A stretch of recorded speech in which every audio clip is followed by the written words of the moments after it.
আসসালামু আলাইকুম। সাধারণ আনসারের চাকরি জাতীয়করণের দাবিতে যেভাবে শপথ করেছিল আনসার সমন্বয়করা, ইতিমধ্যে সোশ্যাল মিডিয়ায় ভিডিওটি ভাইরাল হয়েছে।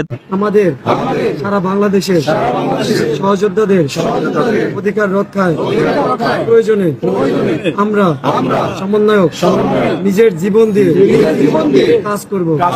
তো তারা শপথ গ্রহণ করার পর আনসারদের সচিবালয় ঘেরাও ও ভেতরে বৈঠক তারা করেছে। তাদের একটাই দাবি যে তাদের চাকরি জাতীয়করণ করতে হবে। তো এখানে দেখতে পাচ্ছেন BD24.com এর নিউজ অনুযায়ী আপনাদেরকে তথ্যটি জানিয়ে দিচ্ছি।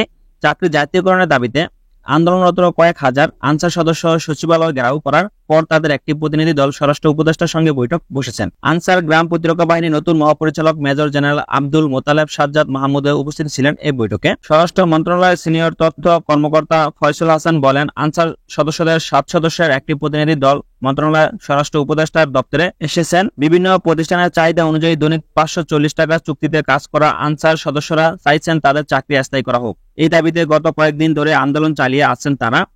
এর ধারাবাহিকতায় কয়েক হাজার আনসার সদস্য রোববার সকাল 8টার দিকে জাতীয় প্রেস ক্লাবের সামনের সড়কে অবস্থান নিয়ে সমাবেশ শুরু করেন। তাদের সমাবেশের কারণে তোপখানা রোড থেকে পররাষ্ট্র মন্ত্রণালয় পর্যন্ত সড়ক বন্ধ করে দেয় পুলিশ। আন্দোলনরতরা জানায়, এই সমাবেশে যোগ দিতে দেশের বিভিন্ন জেলা থেকে ঢাকা এসেছেন তারা, আরো অনেক আসছেন। এক পর্যায়ে তারা ছড়িয়ে পড়েন পুরো এলাকায়। আন্দোলনরত আনসার সদস্যরা কয়েকবার বিদ্যুৎ ভবনের পাশের গেট দিয়ে সচিবালয়ে প্রবেশের চেষ্টা করে ব্যর্থ হন। তাদের ঘেরাওয়ের কারণে সচিবালয় থেকে কেউ বের হতে বা প্রবেশ করতে পারেনি। পরে বিকাল 3টার দিকে স্বরাষ্ট্র মন্ত্রণালয়ের কয়েকজন কর্মকর্তা তাদের সাথে কথা বলে 7 সদস্যদের একটি প্রতিনিধি দল নিয়ে স্বরাষ্ট্র উপদেষ্টার দপ্তরে যান।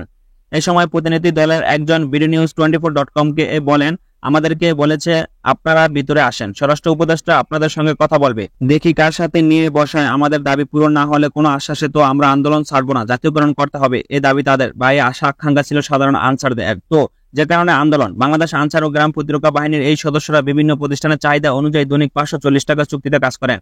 এছাড়া বাহিনীর পক্ষ থেকে স্বরাষ্ট্র মন্ত্রণালয়ের মাধ্যমে তাদের জন্য রেশন সুবিধা প্রদত্ত থাকে। তারা এখন স্থায়ী নিয়োগ চান। সাধারণ আনসার বাহিনী তাদের চাকরি স্থায়ীকরণ দাবিতে তারা সারা দেশে মানববন্ধন করেছে। কোনো প্রতিষ্ঠানে যদি মনে করেন তাদের নিরাপত্তায় তাৎক্ষণিক সাড়া দেওয়ার জন্য জনবল প্রয়োজন, তাহলে তারা নির্দিষ্ট সংখ্যক জনবল চেয়ে আনসার ও গ্রাম প্রতিরক্ষা বাহিনীর সদর দপ্তরে আবেদন করেন। পরে ওই প্রতিষ্ঠানের পক্ষ থেকে সদস্যদের থাকা, খাওয়া ও অস্ত্র রাখার জায়গা থাকা এবং 2 মাসের অগ্রিম বেতন দেওয়ার সাপেক্ষে নির্ধারিত সংখ্যক সদস্যকে 3 বছরের জন্য সেখানে নিয়োগ দেওয়া হয়। এমন আনসার সদস্যদের সংখ্যা সারা দেশে প্রায় 70,000। এর মধ্যে প্রায় 55,000 সদস্য বিভিন্ন প্রতিষ্ঠানে কর্মরত রয়েছেন, যাদেরকে দৈনিক 540 টাকা হারে বেতন দেয় সংশ্লিষ্ট ওই প্রতিষ্ঠান। বাকি 15,000 সদস্য রেস্ট টাইমে থাকেন। কোনো প্রতিষ্ঠানের নতুন চাহিদা পেলে কিংবা আগের কোনো প্রতিষ্ঠানে দায়িত্বরত সদস্যদের চুক্তির মেয়াদ শেষ হলে রেস্টে থাকা সদস্যদের পাঠানো হয়। এছাড়া জরুরি প্রয়োজনে স্বরাষ্ট্র মন্ত্রণালয় অনুমোদন সাপেক্ষে বিভিন্ন দায়িত্ব পাঠানো হয় রেস্টে থাকা সদস্যদেরকে। গত 5 আগস্ট সরকার পতনের পরপর পুলিশবিহীন সড়কে ট্রাফিক সামলানো এবং থানার নিরাপত্তার দায়িত্ব পাঠানো হয়েছিল আনসার সদস্যদের। আনসারের এই সদস্যদের স্বেচ্ছাসেবী হিসেবে প্রশিক্ষণ দেওয়া হয়। তবে প্রশিক্ষণ দেওয়াই মানে চাকরি নয়। প্রশিক্ষণ শেষে বাহিনীর পক্ষ থেকে একটি স্মার্ট কার্ড দেওয়া হয়।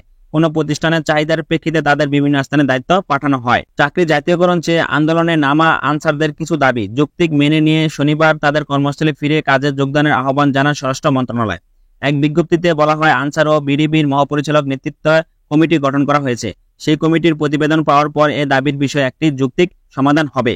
এই কমিটি দাবি দেওয়া পর্যালোচনা করে যৌক্তিক সুপারিশ করে 7 কর্মদিবসের মধ্যে প্রতিবেদন দেবে। পরে আন্তঃমন্ত্রণালয় কমিটি সেই সুপারিশ পরীক্ষা করে কর্মপন্থা নির্ধারণ করে সরকারের কাছে প্রতিবেদন দেবে। আনসারদের দাবির বিষয়ে প্রধান উপদেষ্টা অবহিত হয়েছেন।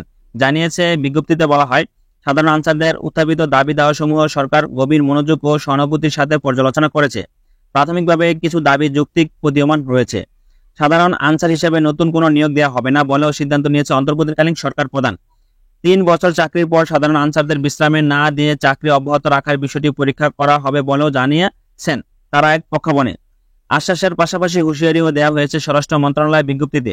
মুষ্টিমেয় কয়েকজন উস্কানিদাতা এই সুশৃঙ্খল বাহিনীতে বিশৃঙ্খলা সৃষ্টির চেষ্টা করছে মন্তব্য করে মন্ত্রণালয় বলেছে, সরকার প্রয়োজনে তাদের বিরুদ্ধে আইনগত ব্যবস্থা গ্রহণ করতে দ্বিধা করবে না।